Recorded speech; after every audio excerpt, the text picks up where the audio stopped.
اگر صحابہ پر بھونکتا ہے تو رافضیت کے جراثیم ہے، اور اگر اہل بیت اطہار پر بھونکتا ہے تو خارجیت کے جراثیم ہے۔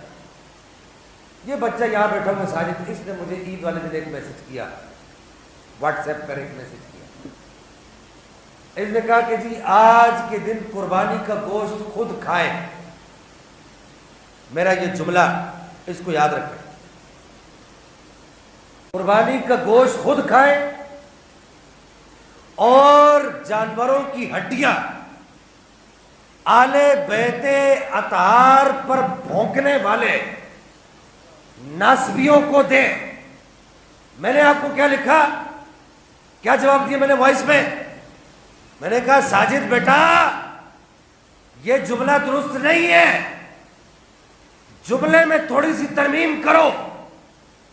ہم ہڈیاں ان حلال جانوروں کی اہل بیت اطہار پر بھونکنے والوں کو نہیں دیں گے۔ نہیں سمجھے آپ بات کو؟ یہ جانور حلال ہے، ان کی ہڈیاں بھی کھانا حلال ہے۔ ہم ان حلال جانوروں کی ہڈیاں اہل بیت اطہار پر بھونکنے والے خارجیوں اور ناسبیوں کو نہیں دیں گے۔ وہ اس قابل نہیں ہے کہ ہم ان کو اپنے حلال جانوروں کی ہڈیاں کھلائیں۔